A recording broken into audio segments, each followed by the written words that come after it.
बिस्मिल्लाहिर्रहमानिर्रहीम। अस्सलाम वालेकुम। आज मैं फ्राइड फ़िश बना रही हूँ। ये 1 किलो मछली है।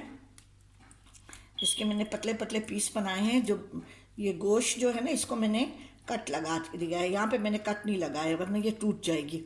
जहाँ भी ज़्यादा गोश्त है, इसका मीट है, तो उसमें मैंने कट लगा लिए हैं। और जो पतले पीस हैं उसको मैंने कट बिल्कुल नहीं लगाए इस साइड पे। बाकी सारे पीस पतले हैं। इसको मैंने थोड़ा सा बेसन और हल्दी लगा के, नमक लगा के अच्छी तरह धो के पहले 10-15 मिनट रखा था। फिर उसको मैंने धो के और छलनी में रख दिया था। ये 1 किलो मछली है। इसको मैंने सर वगैरह नहीं लिए, साफ़ सुथरी मछली मैंने ली है। ये 1 किलो है। इसके लिए मैं ये 1 टीस्पून काली मिर्च है और 1 टीस्पून ज़ीरा है। इसको मैं कूट लूँगी।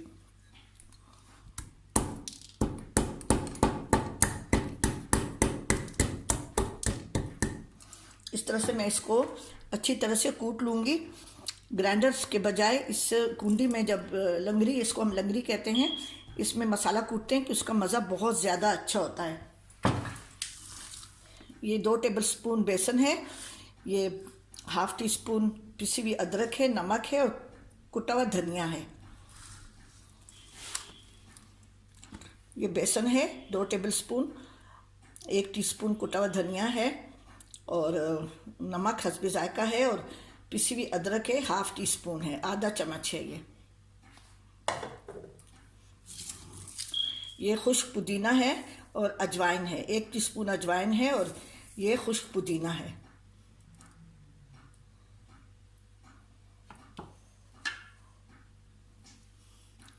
ये ½ टीस्पून गरम मसाला है।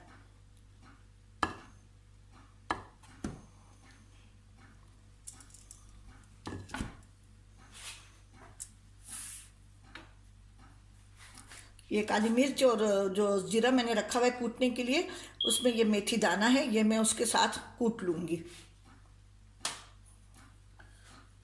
कुटी हुई लाल मिर्च है, ये हस्बे जायका है। आप पिसी हुई हरी मिर्च भी डाल सकते हैं और कुटी लाल मिर्च हस्बे जायका है। मिर्च नमक हस्बे जायका है। अब इसमें बारी बारी में सारे मसाले डाल रही हूँ। ये बेसन है वो जो मैंने डाला था, ये कुटा हुआ धनिया है, नमक है और ये अदरक है। इन सबको आपस में मैं मिला लूँगी। बहुत मज़े की मछली बनती है। हमारा बहुत पुराना तरीका है, आप ज़रूर ट्राई करें।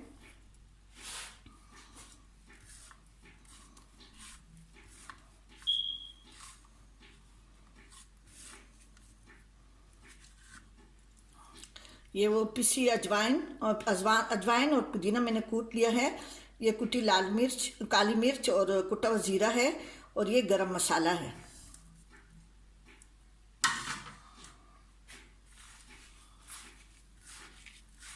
नमक वगैरह मैंने डाल दिया है।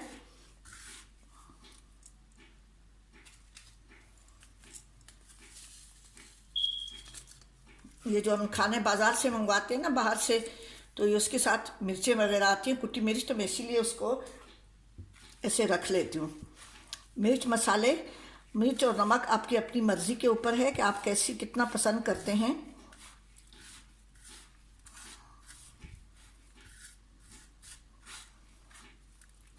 अभी एक एक पीस लेके मछली का मैं इसमें कोट करके रखूँगी। अगर आप इस मसाले में नमक ना डालें और पहले से थोड़ा सा नमक मछली को लगा के रखें तो और भी इसका अच्छा जायका आता है। मैंने तो आपको दिखाना था, तो इसलिए मैंने इसमें नमक डाल दिया है।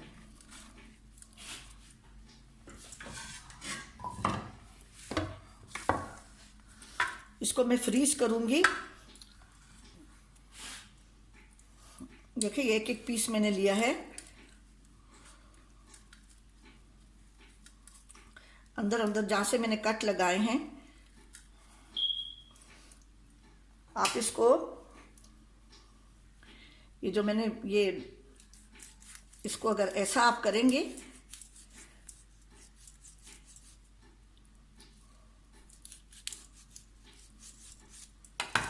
कि देखिए ये इतना पीस बन जाता है।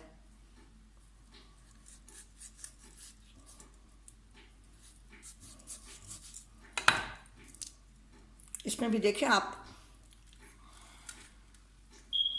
अगर आप ये दुम को मछली वाले से इस तरह से कटवाएंगे तो और भी अच्छी तरह से काट देगा, क्योंकि उनके पास स्पेशल छुरियाँ होती हैं।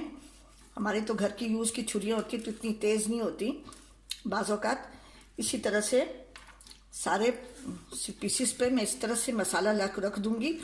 ज़्यादा बेसन नहीं होना चाहिए उस पर, ज़रा आप झटक दें उसको और थोड़ी 5-10 मिनट बाद फिर इसको दोबारा इसमें कोट करें, तो क्योंकि ये अपना पानी थोड़ा सा गीली गीली हो जाएगी तो फिर उसको दोबारा कोट कर दें। देखिए इसको भी मैंने, जो गोश्त का ज़्यादा पोर्शन है ना तो उस पर मैंने कट लगा लिए हैं। आप लाल मिर्च ज़्यादा कर सकते हैं, मैंने तो काली मिर्च डाली थी इसलिए मैंने लाल मिर्च बहुत ज़्यादा नहीं डाली, आपकी मर्ज़ी है। इसी तरह से मैं सारे पीसेस को कोट कर लूँगी।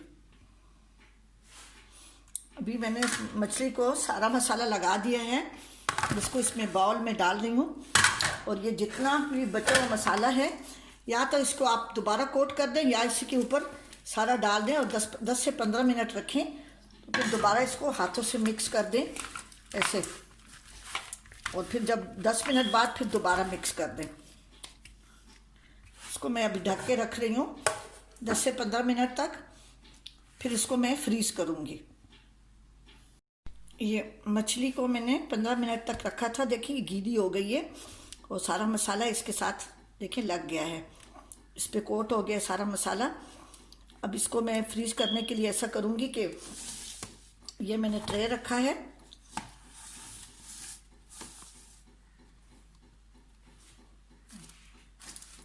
ये बिल्कुल साफ़ सुथरे शॉपिंग बैग हैं।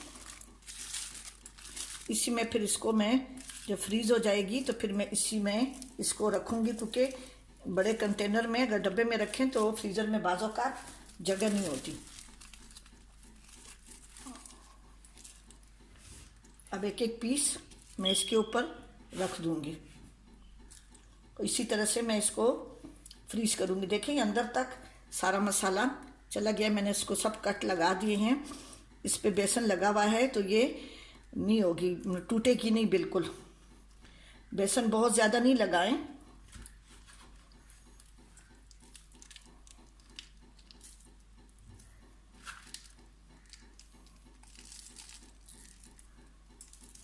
इस तरह से इसको खोल खोल के रखें।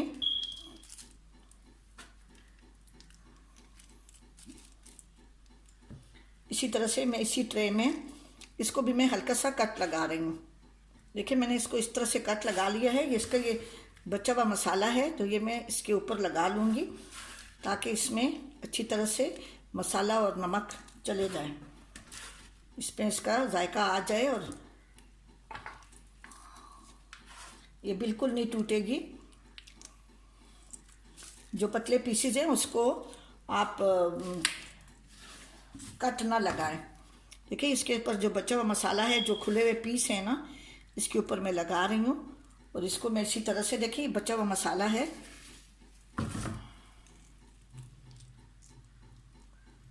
इसके ऊपर इस तरह से मैं रख दूंगी। अभी इसको मैं एज इट इज़ वो फ्रीज करूँगी। जब ये फ्रीज हो जाएगा तो यही थैलियाँ मैं निकाल के और इसी में मैं डाल के रखूँगी। 3-3, 4-4 पीसेस रख लें, बाज़ों का बना 2 पीस भी तलता है, 3 पीस भी तलते हैं, हम लोग फ्राई करते हैं, तो फिर जितना भी चाहिए होगा तो उतने हम निकालेंगे इससे। ये मैं इसको अभी ऐसे रखूँगी, ये मैं इसके ऊपर रख दूँगी और फिर ये 3 पैकेट हैं, इसमें मैं इसको डिवाइड करके रखूँगी।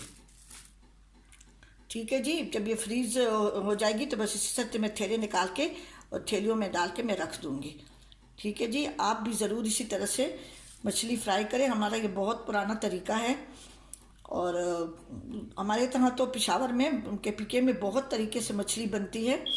हम कभी मसाला ज़्यादा लगाते हैं, कभी कम लगाते हैं, और अगर आप चाहें तो इसमें ये चिली सॉस भी मसाले में मिला के इस पे लगा सकते हैं, लेकिन चूँकि इसमें सिरका होता है तो बाज़ लोगों को हमारी फैमिली में ये सिट्रस से और ये खटाई से एलर्जी है। अगर आपके फैमिली में भी किसी को ऐसी एलर्जी है तो आप सिरका या नींबू बिल्कुल ना लगाएं और टाटरी वगैरह चाट मसाला वगैरह बिल्कुल ना लगाएं। ठीक है जी, आप ज़रूर बनाएं और इसी तरह से फ्रीज़ करें। और मेरे चैनल जर्नी ऑफ टेस्ट को ज़रूर सब्सक्राइब करें और कमेंट्स करना ना भूलें, ज़रूर कमेंट्स करें। ठीक है जी, अपनी दुआओं में याद रखें। अल्लाह हाफिज़।